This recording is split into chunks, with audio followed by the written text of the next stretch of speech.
Que a doce paz do Mestre da Paz nos mantenha em paz. Sejamos todos bem-vindos, encarnados e desencarnados. Uma alegria sempre muito grande estarmos reunidos em nome do Cristo, na casa do nosso querido Bezerra de Menezes. Tenham todos uma boa noite. Que possamos estar com os corações e as mentes silenciadas para as lições que vamos aprender na noite de hoje. Leitura inicial do livro Vinha de Luz, por Emmanuel, através da psicografia da mediunidade do nosso querido Chico Xavier. Lição 89. Na intimidade do ser. Vós, pois, como eleitos de Deus, santos e amados, revesti-vos de entranhas de misericórdia, de benignidade, humildade, mansidão, longanimidade. Paulo, na carta aos Colossenses, capítulo 3, versículo 12. Indubitavelmente, não basta apreciar os sentimentos sublimes que o cristianismo inspira. É indispensável revestir-nos deles. O apóstolo não se refere a raciocínios, fala de profundidades. O problema não é de pura celebração, é de intimidade no ser. Alguém que possua o roteiro certo do caminho a seguir, entre multidões que o desconhecem, é naturalmente eleito para administrar a orientação. Detendo tão copiosa bagagem de conhecimentos acerca da eternidade, o cristão legítimo é pessoa indicada a proteger os interesses espirituais de seus irmãos na jornada evolutiva. No entanto, é preciso encarecer o testemunho, que não se limita à fraseologia brilhante. Imprescindível é que estejamos revestidos de entranhas de misericórdia para enfrentarmos com êxito os perigos crescentes do caminho. O mal, para ceder terreno, compreende apenas a linguagem do verdadeiro bem. O orgulho, a fim de renunciar aos seus propósitos infelizes, não entende senão a humildade. Sem espírito fraternal, é impossível quebrar o escuro estilete do egoísmo. É necessário dilatar sempre as reservas de sentimento superior, de modo a avançarmos vitoriosamente na senda da ascensão. Os espiritistas sinceros encontrarão um luminoso estímulo nas palavras de Paulo. Alguns companheiros, por certo, observarão em nossa lembrança mero problema de fé e prova, segundo seu modo de entender. Todavia, entre fazer psiquismo por alguns dias e solucionar questões para a vida eterna, há sempre considerável diferença.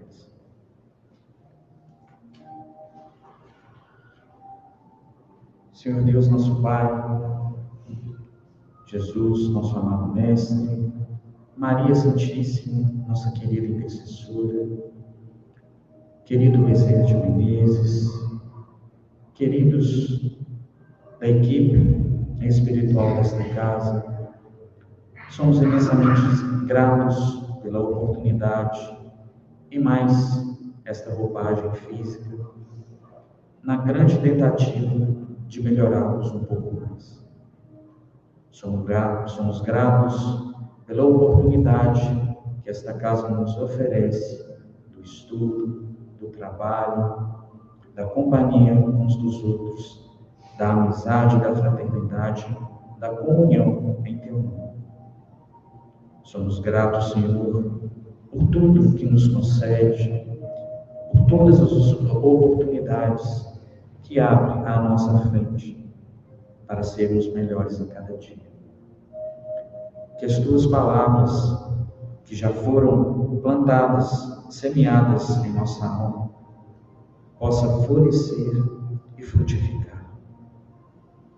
Que as lições estudadas nesta noite possam calar fundo em nossa mente e nosso coração, transformando mais um pouco da nossa caminhada e nos preparando para o destino certo, que é a luz e a perfeição. Pedimos as tuas bênçãos a todos que aqui se encontram, encarnados e desencarnados, a todos que não puderam comparecer, aos trabalhadores que estão fora, segundo a necessidade de cada um e de nossos familiares. Pedimos bênçãos especiais para a nossa querida Ana, que nos trará um pouco mais das lições contidas na Gênese, fechando o nosso estudo desta obra tão maravilhosa e tão esclarecedora, como toda a obra de Kardec o é. Que as palavras que ela proferir sejam fruto direto da inspiração do mundo e que possam calar fundo em todos nós. Assim, em nome de Deus, de Jesus, Maria Santíssima, da espiritualidade que nos acompanha, pedimos permissão para iniciar o estudo da noite de hoje. Chamamos assim a Ana para ocupar o lugar.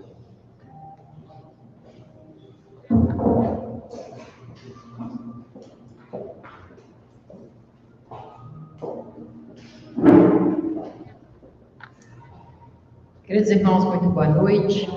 Que nosso Pai Celeste nos abençoe, que nós estejamos de coração aberto para mais um estudo de um capítulo da Gênese. Essa é uma obra muito pouco estudada, mas é bom a gente lembrar que Espiritismo não é apenas a gente vir e assistir uma palestra. Ele está dividido em 3 partes muito importantes, que é a doutrina, o fenômeno e a obra. A doutrina nós precisamos estudar porque ela está embasada em 3 princípios: ciência, filosofia e religião.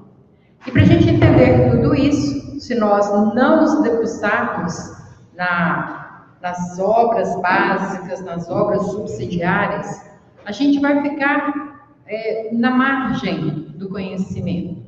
Talvez a gente vá saber por ouvir dizer, e isto não embasa o verdadeiro espírita.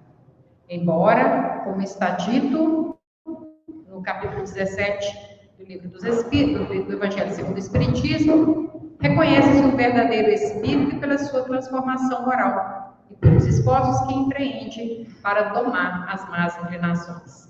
Mas é o conhecimento que vai nos fazer entender que nós precisamos fazer a reforma íntima. E fazer reforma íntima não é um trabalho doloroso, mas é um trabalho de foco, de decisão, de perseverança. O fenômeno, que é outro aspecto que a gente precisa compreender, que é a manifestação da espiritualidade.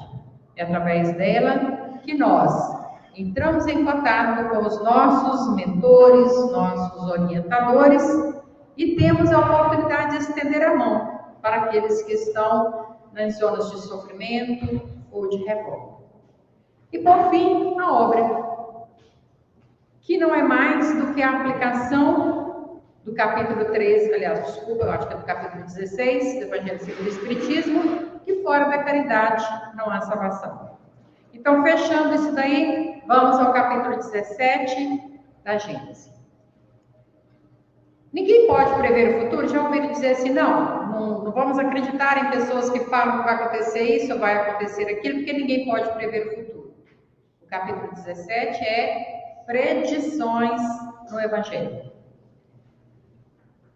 E quando alguém fala que vai acontecer isso ou vai acontecer aquilo,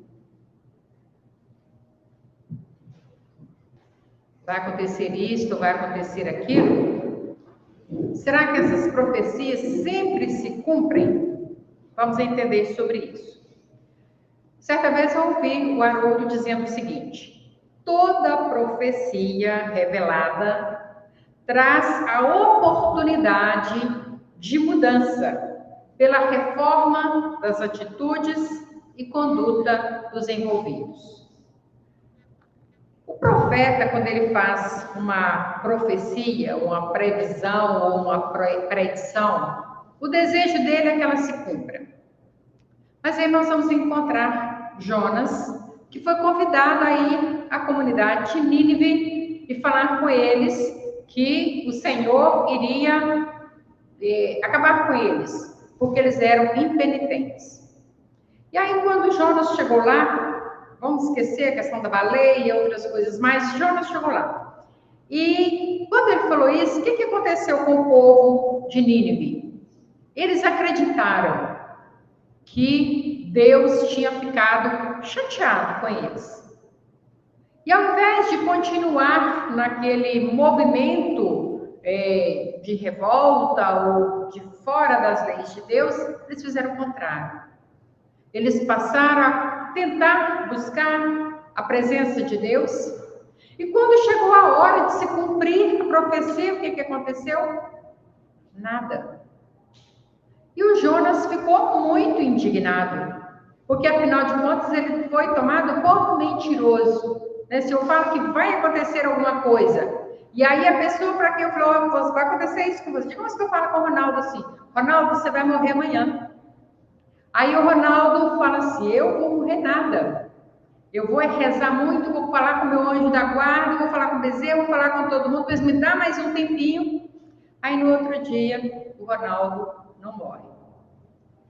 Aí eu fico assim, o Ronaldo tá achando que eu sou mentirosa. Na hora que eu falar uma outra coisa com ele, ele não vai acreditar. Mas na verdade, a crença dele não foi em mim, foi em que pode realmente todas as coisas. Então, o Jonas ficou com essa braveza toda, mas o que nós queremos dizer com isso é, nem toda profecia se cumpre, e não é porque o profeta foi mentiroso, é porque as pessoas que receberam a profecia alteraram a rota. E a gente já teve a oportunidade de falar aqui que um grau que nós mudamos na nossa rota pode nos levar, digamos que eu esteja indo para Belo Horizonte, mudei a rota, eu vou para Goiás, ou eu vou para São Paulo, né? Então, quer dizer, é um grau que muda tudo. E esse um grau está sob a nossa responsabilidade. É decisão pessoal. Então, as leis de Deus, que são leis naturais, são lógicas. Portanto, respeitam o espírito de sequência das coisas. Assim nós vamos ter sempre primavera, verão, outono, inverno. Então, se eu disser para alguém, eu volto na primavera, o que essa pessoa vai entender? Que entre setembro e dezembro eu estarei junto com essa pessoa, né? Aí a primavera vai acontecer em março, no hemisfério norte, sim, mas para nós ela vai acontecer em setembro. Então, esse espírito de sequência das coisas faz com que haja um olhar maior sobre tudo o que ocorre e a gente consiga fazer algumas previsões, sim, pela lógica e não pela adivinhação. Daí, dá para entender as profecias ou predições que os profetas faziam sobre a vinda de Jesus desde os primórdios da história registrada no Antigo Testamento, em função dessas coisas que a gente falou. As leis de Deus são naturais e as leis da natureza, que são naturais, têm um espírito de sequência. Então, olhando assim, na obra A Caminho da Luz, e aí a minha resposta para essa pergunta, se compreendendo essas coisas, dá para entender por que desde o começo eles estavam falando que Jesus nasceria, que Jesus morreria, né, da maneira que foi. Na obra Caminho da Luz, nós temos a informação, que é também uma confirmação, de que Jesus é o governador do planeta Terra, só que não é sozinho, existe um colegiado, supostamente, de 12 espíritos crísticos planetários. Então, não é Jesus sozinho que governa o planeta. Isso também explica por que ele pôde ficar 33 anos aqui entre nós, sem haver prejuízo na organização das coisas do nosso planeta. E mais, esses 33 anos ele esteve conosco, mas durante 1000 anos ele foi reduzindo a sua potência energética, a sua condição espiritual, para ele caber no campo magnético da Terra. porque senão ele não caberia. O que explica, então, que nada aconteceu de anormal porque havia um planejamento. No livro Brasil, Coração do Mundo, Pátria do Evangelho, todas essas obras que eu vou indicar aqui, são obras para a gente estudar. A Caminho da Luz é um estudo bastante denso, mas se a gente vai somando um mais um, a gente chega lá. Em Brasil, Coração do Mundo, Pátria do Evangelho, conta-se que Jesus esteve nas proximidades do nosso planeta em 2 ocasiões antes de encarnar. Planos foram traçados, inclusive sobre a sua vinda no tempo próprio. Como esses planos são elaborados em conjunto, a gente falou que ele é o administrador do nosso planeta, com mais 11. Então, lá também, na hora que ele foi fazer os planos, soltou a nebulosa do Sol, iniciou esse processo, havia um grupo de espíritos chamados engenheiros planetários, engenheiros siderais, que estavam tão comprometidos com esse trabalho, e comprometidos com a realização dessa obra. E esses espíritos eram, como são, da mesma estatura moral e intelectual do Cristo. Não estamos falando de gente pequena, é alto nível. Esses espíritos, detendo o conhecimento de cada etapa da obra a ser realizada, quando eles estivessem entre nós, o que eles poderiam falar conosco? Olha, isso vai acontecer, aquilo vai acontecer, e não seria adivinhação. Quanto mais elevado é o espírito, mais abrangente é a sua visão e percepção espirituais. Então dá para a gente entender por que aqueles profetas vinham e falavam e interpretavam sonhos que eram recados da espiritualidade, oportunidade de mudar o futuro, né? Então, na questão 276 do livro O Consolador, obra para ser estudada, é perguntado a Emmanuel: a previsão e a predição nos livros sagrados dão a entender que os profetas eram diretamente inspirados pelo Cristo? Veja que aqui não está falando inspirados por Jesus. Jesus e Cristo são palavras diferentes. Há muitos Cristos que não são Jesus, há muitos Jesus que não são Cristo. Então a resposta de Emmanuel é a seguinte: nos textos sagrados das fontes divinas do cristianismo, as previsões e predições se efetuaram sob a ação direta do Senhor, Cristo, pois só Ele poderia conhecer bastante os corações, as fraquezas e as necessidades dos seus rebeldes tutelados, para sondar com precisão as estradas do futuro, sob a misericórdia e a sabedoria de Deus. Então, nesse preâmbulo aí, nós vamos pegar o livro da Gênesis, capítulo 17, predições do Evangelho. O primeiro item é: ninguém é profeta em sua terra.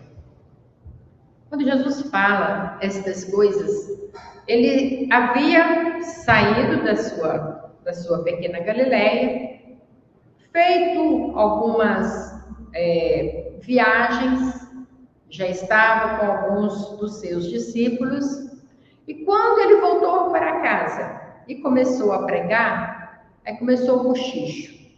Uai, esse não é o filho do carpinteiro? A gente conhece os seus irmãos todos que moram aqui, suas irmãs também. De onde ele tirou essa sabedoria? Por que ele está falando estas coisas?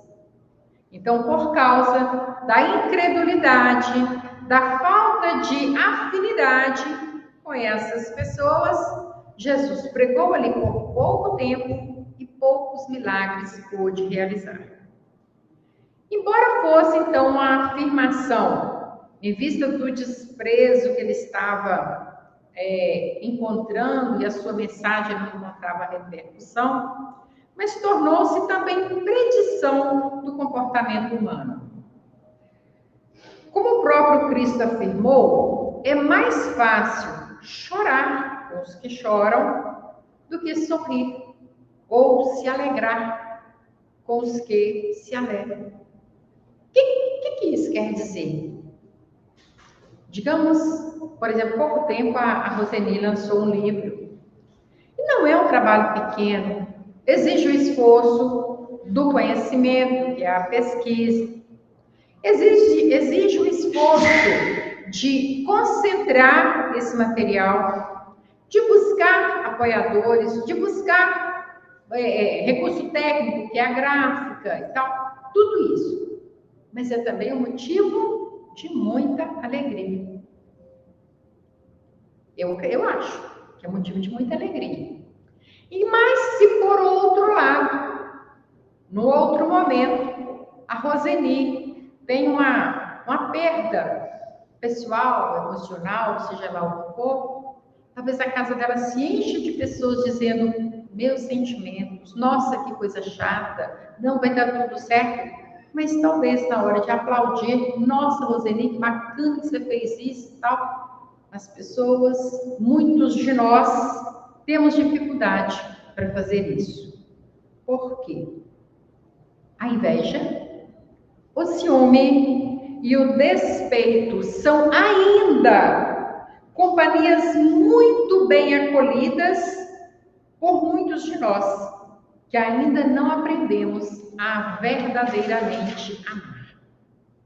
Outra coisa que nos impede de reconhecer o valor do próximo é o sistema de casta. Como assim falar de casta no Brasil? Casta é coisa da Índia? Não é. Esse sistema existe, está intensamente arraigado na cultura do seletivismo, que acaba por promover preconceitos, racismo, fobias, exclusão social, são alguns dos sintomas dessa maldade que mora em nossos corações. Como que isso poderia se aplicar, né? Existem ditados chulos que não, o mal que por si mesmo morre, né? Então, mas essa pessoa, vamos pensar aí na filha de uma serviçal.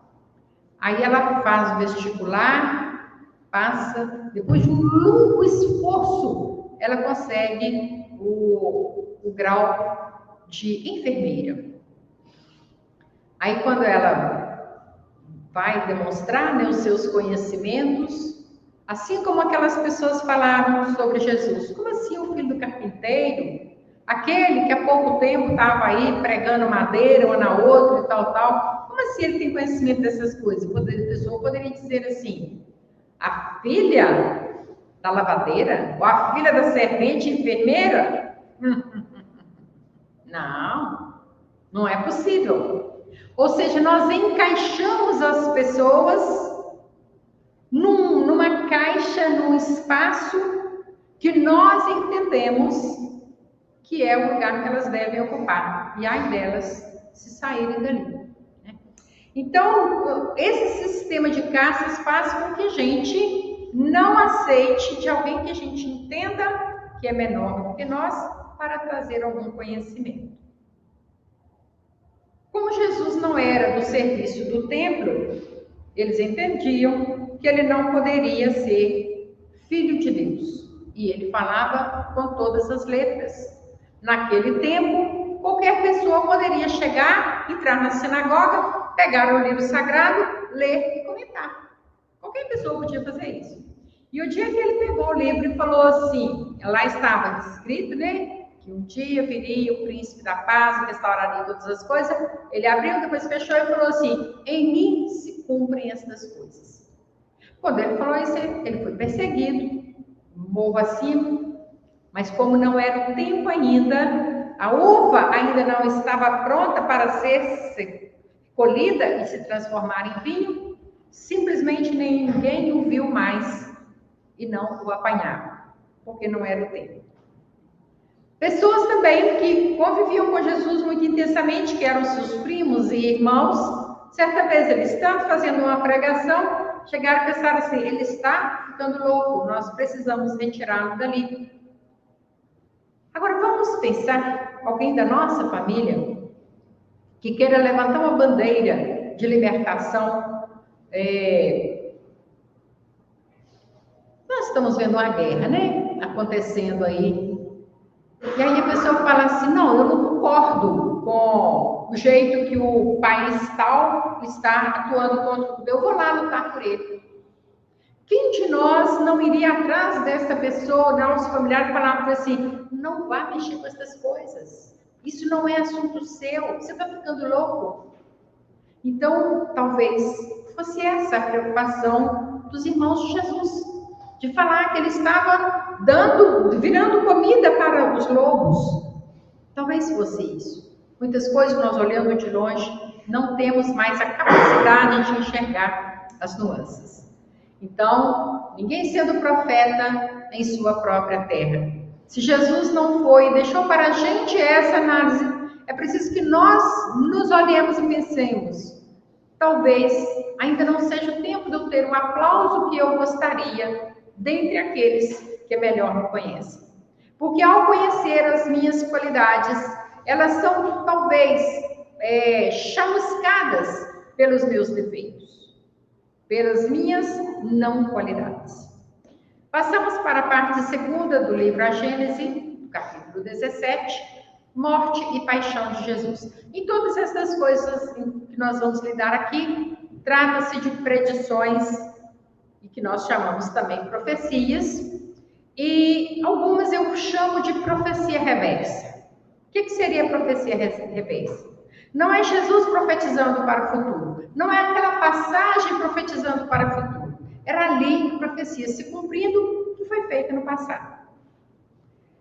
Morte e paixão de Jesus. É um dos episódios mais dolorosos da passagem de Jesus entre nós, na nossa concepção.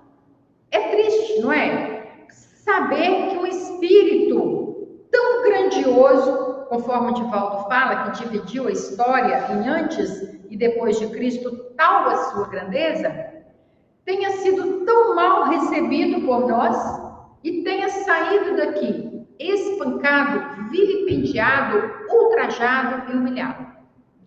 Mas e se não tivesse acontecido isso? O que seria da mensagem? O que haveria de novo na mensagem do Cristo, a não ser tudo aquilo que ele falou, coroado pelo seu sacrifício supremo? Então, do ponto de vista do próprio Cristo, era a consumação de séculos de promessa.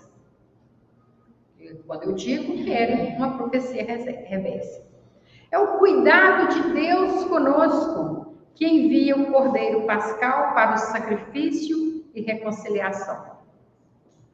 Quando se fala de Cordeiro Pascal, a gente já pensa assim, só logo ali naquela tradição, né, que na Páscoa os judeus sacrificavam um cordeiro. Mas é interessante a gente lembrar também como é que se dava isso. 40 dias antes da Páscoa, eles escolhiam o cordeiro mais limpo no sentido de cor, ele não tinha uma mancha, e trazia para dentro de casa. Então a família convivia com aquele cordeiro, criava um laço de amor, de amizade, porque no sacrifício do cordeiro tinha que haver também o sacrifício do sentimento da família. O que aconteceu com Jesus? Não foram 40 dias, foram 30 anos, 33 anos, talvez, em que ele esteve conosco, vivenciando com aquele povo, levando saúde, levando ensinamento, levando paz, esperança e fé. Então, quando ele é sacrificado, aqueles que o amavam também foram sacrificados. Quantas pessoas ficaram chorando dias e dias nas estradas, e quando era perguntado por que você está chorando, dizia: você não sabe, o meu mestre foi morto. Então essa figura do Cordeiro Pascal tem toda essa simbologia, que tudo no Evangelho é muito simbólico. Porque se não fosse simbólico, ele ficaria preso no tempo passado. Ele não serviria para nós. Porque quanta coisa está escrito lá e que não serve para a nossa realidade. Quando Jesus fala com os seus discípulos, e de 2 ou 3 não leva nenhuma, aliás, vocês vão de 2 em 2, né? Você não leva sacola, você não leva nada com você, você vai na porta dos outros, porque eles vão te acolher. Nós podemos fazer isso hoje? Nós não podemos. Então, essa realidade não combina mais com a nossa atualidade. Mas há algo nisso daí para a gente, que não é o caso para a gente estudar agora, né?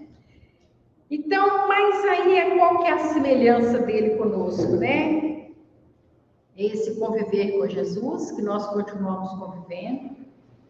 Lembrar do seu sofrimento traz uma tristeza para a gente, porque nós entendemos que se naquele momento a sua mensagem tivesse chegado a todos os corações, não teria sido necessário o seu sacrifício. Aliás, não teria sido necessário nem a sua vida, né?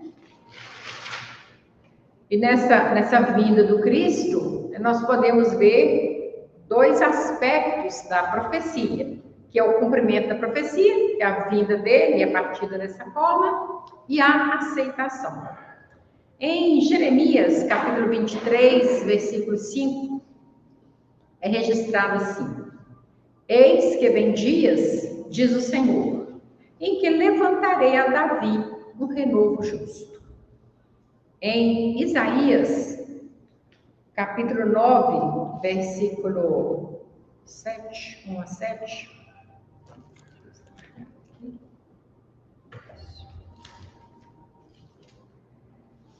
Fala também do advento do Messias, que fala: mas a terra que foi angustiada não será entenebrecida. Ele envelheceu nos primeiros tempos, a terra de Zebulon, vou pular mais aqui, porque tu quebraste o jugo que pesava sobre ele, a vara que ele feria os ombros e o cetro do seu opressor. Porque um menino nos nasceu, um filho se nos deu, e o principado está sobre os seus ombros. E o seu nome será Maravilhoso, Conselheiro, Deus Forte, Pai da Eternidade, Príncipe da Paz. E ainda no capítulo 52, ainda de Isaías, no item 13 a 15, aí já vai falar das dores do Messias. Eis que o meu servo operará com prudência, será engrandecido e elevado, muito sublime. Como pasmaram muitos à vista dele, pois o seu parecer estava tão desfigurado, mais do que o de qualquer outro, e a sua figura mais do que a dos outros filhos dos homens. Assim, borrifará muitas nações, e os reis fecharão as suas bocas por causa dele, porque aquilo que não lhes foi anunciado, verão, e aquilo que eles não ouviram, entenderão. Vamos refletir sobre esses ensinamentos. Uma das profecias diz que o Filho do Homem não terá um osso quebrado.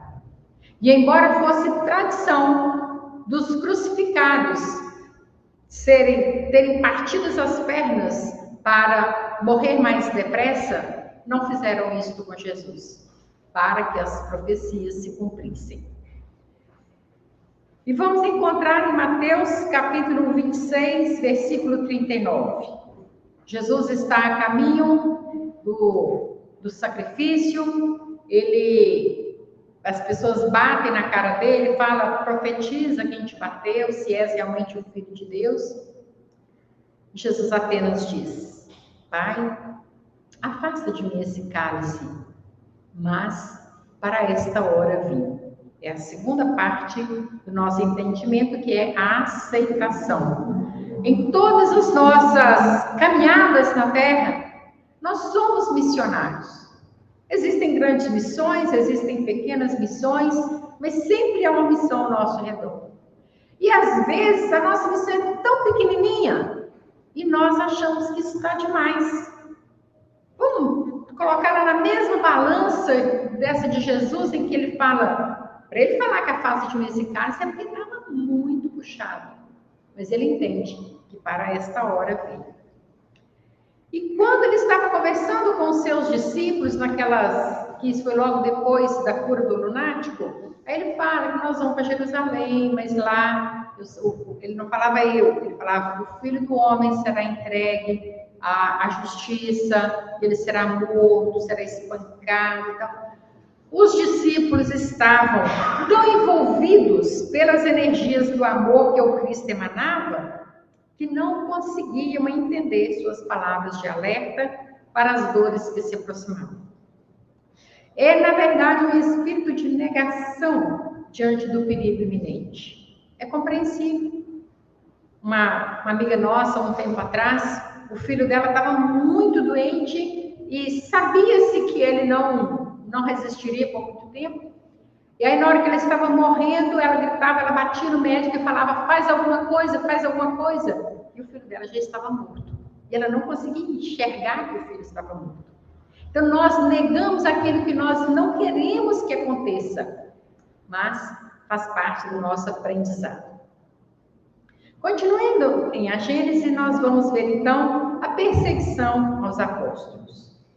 Jesus fala, no mundo tereis aflições, mas guardai-vos das coisas do mundo, porque há algo maior aguardando vocês. Ou seja, o bom pastor cuida das suas ovelhas e as dirige para a segurança do redil. Quando nós somos avisados dos problemas que nós vamos enfrentar, se nós não nos desesperarmos, nós vamos ter muito melhor condição de passar pela provação e chegar a bom termo, no final da luta. Né? Então, era isso que Jesus falava. Olha, vocês vão sofrer. Ele fala com Pedro, olha, Pedro, quando a gente é criança, logo a gente vai crescendo, a gente mesmo resolve para onde que a gente vai. Mas vai acontecer com você de amarrarem suas mãos e te dirigirem para lugares que você não quer ir. Ele estava dizendo para ele qual seria o tipo de sacrifício. Nem sempre o bom pastor poderá liberar as suas ovelhas do lobo feroz. Mas, se essa ovelha se guiar pela voz do pastor, conseguirá seguir para a sua área de proteção. Quantas vezes nós pais falamos com os nossos filhos, olha, se você prestar atenção nas coisas que eu estou te dizendo, muito sofrimento será afastado da sua vida. É assim mesmo. Nós orientamos para que na nossa ausência o nosso ensinamento fique. Essas admoestações, então, serviram para os primeiros cristãos e servem para nós até hoje. Para nós, aqueles que desejarem, né, seguir os seus mandamentos. Nada, então, nós precisamos temer se guardarmos no coração a fé, o amor e o trabalho no bem. E eu acrescentaria uma fala de Paulo à nossa conversa.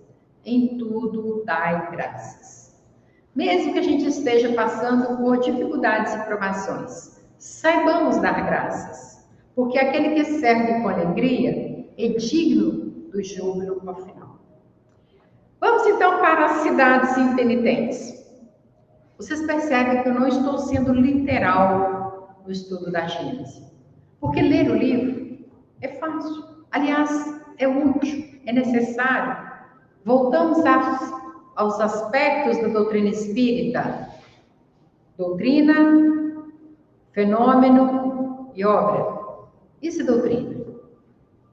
Obras básicas, todas elas. Ah, mas a Gênesis é um livro difícil. Forma um grupo. Vai devagar. tenta entrar na leitura. Então, eu estou trazendo para a gente aqui uma reflexão sobre os ensinamentos da Gênesis. E vamos falar, então, das cidades impenitentes. Lembra que eu falei que as profecias, sendo reveladas, são a possibilidade de serem mudadas? Pois é, quando Jesus reprocha, tem um momento lá que ele fala, né? Ai de ti, Corazim, ai de ti, Betsaida, se tivesse acontecido em Tiro e em Sidom, os milagres e as pregações que eu fiz aqui, eles já estariam em situação muito melhor. Ai de ti, Cafarnaum, se Sodoma tivesse recebido os ensinamentos que vocês receberam, ela não teria passado pela provação que passou, né? Então, ele alega que se essas cidades tivessem entendido o ensinamento, o futuro delas seria outro. Ora, o resultado da semeadura depende do solo, mas a ceifa depende da semente. Nós nem todos aqui entendemos muito de terra, vamos ver como que é isso.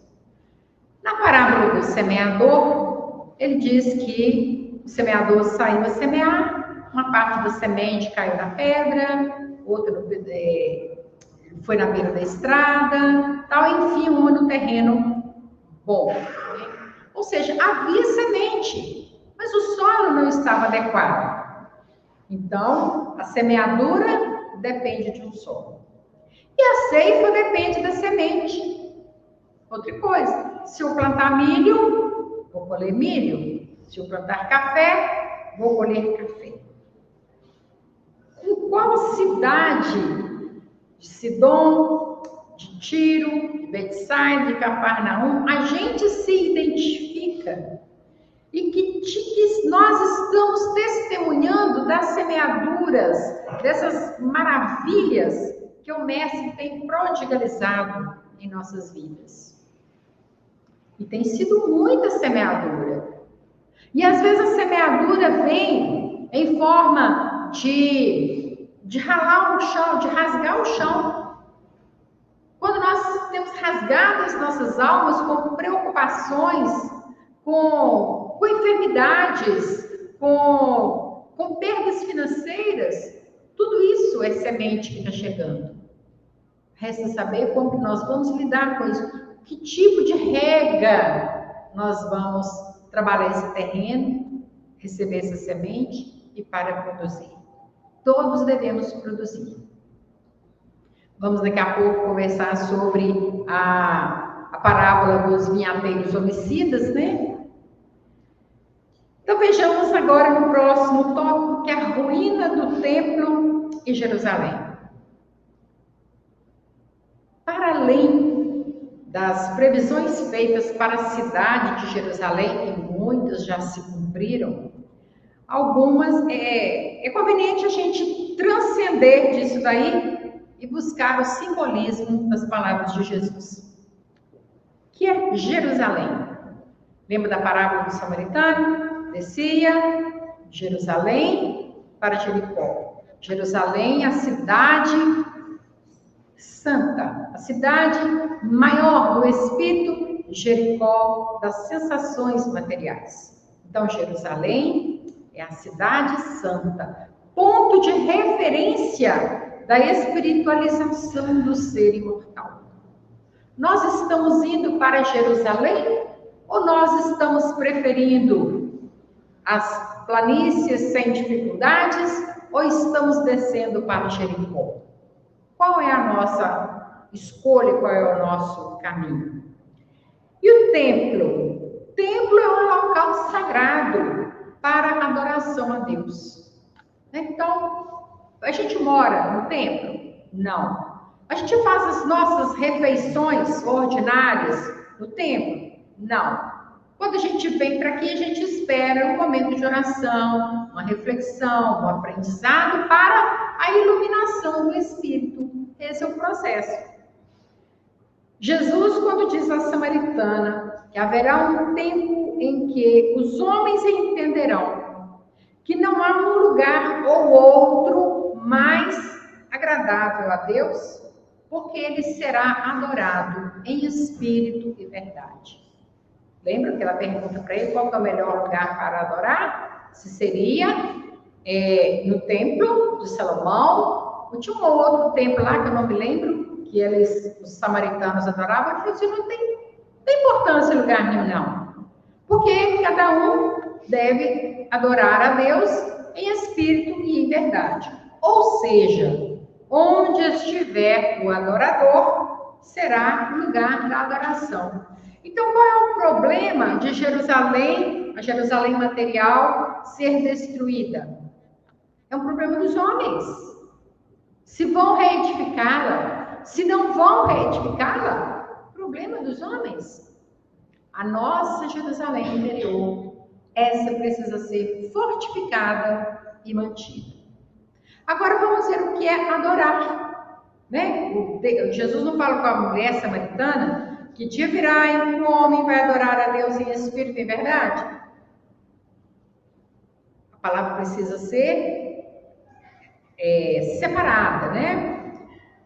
O prefixo ad, que é grego, ele vem de direção, aproximação, tendência, orar, rogar, implorar, suplicar, oração, conversa, agradecimento, louvor, lugar de adoração e lugar de conversação com Deus, já que pede a aproximação, a intimidade, agradecimento, louvor. Lembrando aqui que a melhor oração é o trabalho, e o melhor trabalho é o executado com amor. Então vejamos aqui.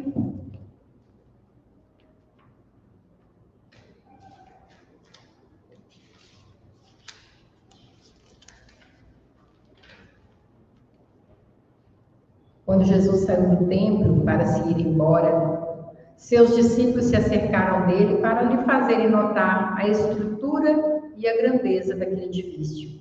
Ele, porém, lhes disse: Vedes estas construções? Digo-vos em verdade que serão de tal maneira destruídas que não ficará pedra sobre pedra. Está falando de um templo material. E o nosso templo, que somos nós mesmos. Em seguida, tendo chegado perto de Jerusalém, contemplando a cidade, ele chorou por ela, dizendo: se ao menos neste dia que ainda te é concedido, reconhecesses aquele que te pode proporcionar paz. Mas agora, tudo isso se acha oculto aos teus olhos. Tempo virá, pois, para ti, desgraçada, em que teus inimigos te cercarão de trincheiras, te encerrarão e apertarão de todos os lados, em que te deitarão por terra a ti e aos teus filhos que estão dentro de ti, e não te deixarão pedra sobre pedra, porque não reconheceste o tempo em que Deus te visitou. E, lamentavelmente, este é um trecho que está sendo utilizado para motivar para a guerra, não deixar pedra sobre pedra em Israel. Maldição contra os fariseus. Nesta petição, eu vejo uma conexão muito fina com a parábola dos vinhateiros homicidas. Jesus se refere aos fariseus como sepulcros caiados por fora e cheios de podridão por dentro. E na parábola dos vinhateiros, ele conta que um senhor, dono de uma vinha, arrendou a sua vinha para alguns homens. E quando foi passando o tempo, já era hora deles prestarem contas, ninguém apareceu, aí ele mandou alguns dos seus funcionários mais graduados para pedir prestação de contas, e eles foram expulsos e espancados e expulsos da vinha. Aí ele mandou mais dos seus trabalhadores para fazer a mesma coisa, e de novo eles foram espancados e expulsos. Aí ele pensou: eu vou mandar meu filho, haverão de respeitá-lo. E o seu filho não só foi espancado, o seu filho também foi morto. Fecha-se a parábola. O que deve fazer este senhor com os arrendatários da vinha? Poderia matá-los, que nós estamos falando de um tempo em que isso era uma possibilidade, o tal do olho por olho. Mas ele poderia simplesmente expulsá-los da sua vinha e contratar outros. Mas vamos ler esta parábola. O que é a vinha? A vinha é a humanidade. Os vinhateiros são os líderes e guias religiosos. O campo onde essa vinha se estabeleceu é o mundo. Inclusive, nós temos uma leitura, se não me engano, em Via de Luz, que é: o campo é o mundo. Muito interessante. E o produto desta vinha é a evolução, a renovação moral da humanidade. Então, quando nós assumimos uma responsabilidade de levantar uma bandeira religiosa ou moral, nós nos tornamos arrendatários dessa vida. Somos responsáveis por ela. Então, quando nós agimos em desconformidade com esses planos maiores, estamos agindo como os fariseus, que tentavam ser batizados para não perder o reino de Deus. É como quando João fala: quem que ensinou para vocês a furar a fila, burlar o sistema e querer ser batizado aqui só para dizer que vai para o céu? Não, isso aqui não é dessa forma, não. É preciso primeiro arrepender dos vossos pecados, laborar no bem, para ser merecedores de habitar a casa celestial. Vamos ao próximo item. Minhas palavras não passarão. Muito interessante isso aqui, né? A impressão assim: nós, Jesus era meio orgulhoso, né? Ele fala assim: não, o mundo vai passar, os séculos vão passar, mas a minha palavra não. Eu sou o cara. Por que seria? Essa certeza, porque a gente imagina que ele falou isso com brandura, né? O tempo passará, as coisas passarão, o mundo passará, mas as minhas palavras não. Os ensinos de Jesus, eles são atemporais. O que isso quer dizer? Ele serviu para os profetas que vieram como os trabalhadores, né, na vinha. Ele serviu para os discípulos. Elas serviram para os que continuaram a obra, a manutenção desse evangelho que chegou até nós, e serve para nós, em qualquer tempo. E eu acredito até que daqui a 3, 4 milênios, essa palavra ainda vai estar valendo. Porque ela tem um propósito, que é a perfeição moral do homem. Como a verdade é imutável, ela não se altera de acordo com os costumes, nem com as circunstâncias. Vamos ver uma questão matemática. Eu acredito que o professor do Henrique, alguns professores dele, tenham falado para ele que 2 mais 2 é igual a 4. É isso mesmo? 2 mais 2 é igual a 4? Bacana. Nós devemos ter entre nós aqui pessoas que já passaram pós-faculdade. Já fez um doutorado, talvez até alguém que tenha feito um pós-doutorado, porque esse limite aí a gente não conhece. Se eu perguntar a 10 pessoas quanto é 2 mais 2, é diferente? Será que é diferente? Não, porque é uma verdade. 2 mais 2 continua sendo 4. Ué, mas o que mudou? Houve um crescimento intelectual, nesse caso específico que a gente está falando, né? E no nosso caso, né, o Cristo ensinou ensinou para a gente uma coisa bem simples: amai-vos de coração puro. Certo? Se os autores das guerras conjugassem esse verbo e utilizassem os recursos financeiros que já foram consumidos com o propósito de fazer o outro o que eles gostariam que fosse feito para eles mesmos, qual seria a diferença? Amai-vos de coração puro. E havia os desdobramentos, né? Fazer ao outro o que gostaria que vos fizesse, não fazeis aos outros o que não gostaria que vos fizessem, perdoai 70 vezes 7 vezes.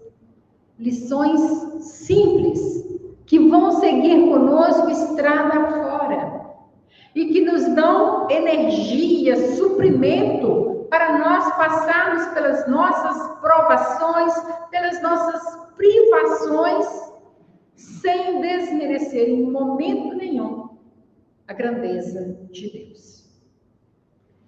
Enquanto o Verbo, que é Cristo, ecoar apenas aos nossos ouvidos, muita lágrima rolará e muito sangue será vertido. Porque o interesse pessoal rege ainda as ações humanas.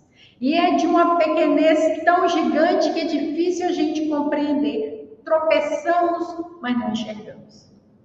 O que nos conforta é que um dia todos nós seremos perfeitos.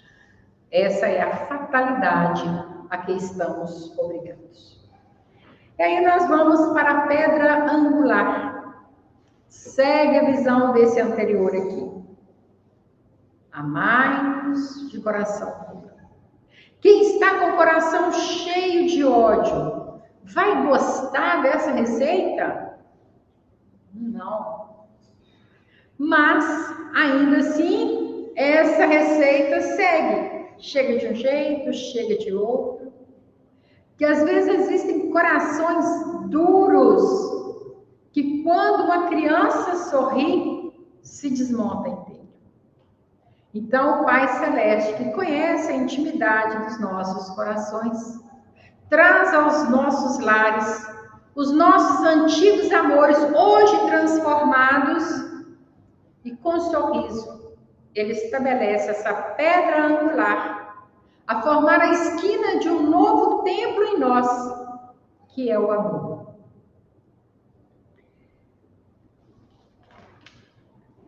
Eu não sei de onde que saiu isso aqui, mas veja. A pedra que não se move por si será arrastada pela correnteza. Por isso, a pedra angular do Evangelho serve de base e segurança para a harmonia de todas as relações humanas. Desde as relações conjugais, familiares, sociais, políticas, governamentais, tudo. O Evangelho é o roteiro. Um só rebanho, um só pastor. Em João capítulo 10, versículo 16, Jesus com o que confessa para a gente que ele tem outros planetas sob a sua responsabilidade. Ele diz o seguinte: o Pai me há outras ovelhas em outro redil, e toda ovelha que me foi confiada não se desviará, será salva.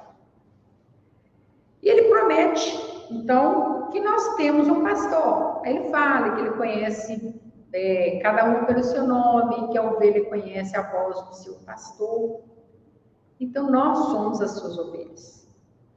Salta aos olhos, então, que as competições religiosas têm promovido mais divisão do que união. Isso está bem elaborado ali no livro Agênesis. O que alimenta esse antagonismo é a ideia acalentada por todas as religiões de que cada uma tem o seu Deus particular e a sua pretensão de que esse Deus é mais poderoso que o outro. Na verdade, não importa o nome pelo qual cada um vai chamar a entidade suprema que mereça o seu amor e respeito. Deus, Alá, Jeová, não interessa. Porque a melhor religião é aquela que transforma o espírito para melhor. Pode ser que um dia não hajam mais religiões. Pode ser que um dia haja uma religião. Pode ser que continuemos a ter muitas religiões por questões de afinidades, mas se nós entendermos que a moral é uma só, que o sentimento é um só, não teremos mais problemas. Vou continuar aqui. Uma outra profecia que Jesus conversa sobre ela é o advento de Elias. Na transfiguração, Jesus sobe ao monte e ele encontra com Moisés e Elias. Aí os seus discípulos falam com ele assim: como é que você encontrou com Elias? Porque na profecia diz que Elias haveria de vir e endireitar os caminhos antes da chegada do Messias. Aí ele diz o seguinte: realmente, Elias haveria de vir, mas ele já veio. E fizeram com ele tudo que bem entenderam. E eles entenderam que era de João Batista, o primo de Jesus, que ele falava. Essa profecia não só falava do nascimento de Elias, mas também o modo como ele haveria de morrer. Porque, enquanto Elias, ele lança um desafio aos profetas de Baal, que eram 400, e ele prova que o seu Deus, que era o Deus verdadeiro, era mais poderoso do que Baal. Ganha a competição, ao invés dele trazer esses 400 profetas para seguir o verdadeiro Deus, ele degola os 400. Então ele traz em João aquele karma, vamos usar uma expressão aí, né, bem comum, aquele karma de perder a cabeça física, porque um dia perdera a cabeça moral. Inclusive, esse é um dos momentos em que o tema reencarnação é tratado com naturalidade pelo nosso Mestre Jesus. E nós vamos ter ainda a anunciação do Consolador, o segundo advento do Cristo, os sinais precursores, vossos filhos e vossas filhas profetizarão, e o juízo final, mas, quem sabe, uma outra hora, né? Vamos encerrar com um poema de Augusto dos Anjos, intitulado Espírito. Durante a sua encarnação, ele escrevera um poema muito sombrio, e agora ele vem falar sobre um outro olhar. Busca a ciência o ser pelos ossuários, no órgão morto, impassível, atro e mudo, no labor anatômico, no estudo do germe, em seus impulsos embrionários. Mas só encontra os vermes funcionários no seu trabalho infame, horrendo e rudo, de consumir as podridões de tudo nos seus medonhos ágapes monstruários. No meio triste de cadaverinas, acha-se apenas ruínas sobre ruínas, como o bolor e o mofo sob as eras. A alma é vibração, vida e essência está nas luzes da sobrevivência, no transcendentalismo das esferas.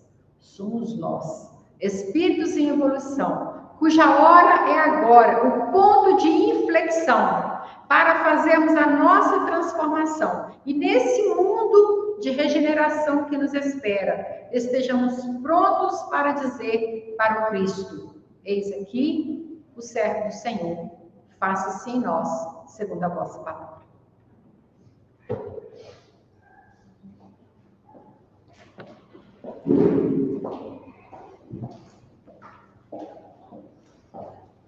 Uma pena que não dá para a gente terminar. É um capítulo, eu acho que esse final da Gênesis é maravilhoso, os últimos capítulos todos são, mas o final é muito bom.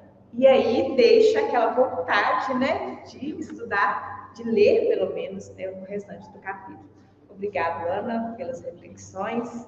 Que Jesus abençoe sempre a sua fala, para que você consiga continuar falando muito para nós. Então vamos agradecer, vamos elevar os nossos pensamentos ao alto, agradecendo ao Pai por tantas dádivas recebidas. Obrigada por estarmos hoje nesta casa reunidos, refletindo a respeito dessa doutrina que escolhemos para as nossas vidas, por nos elucidar as nossas dúvidas, os nossos questionamentos e, acima de tudo, por consolar e esclarecer os nossos corações. Que teu amor, Pai, nos envolva a todos, encarnados e desencarnados, os que estamos aqui, os que se encontram distantes.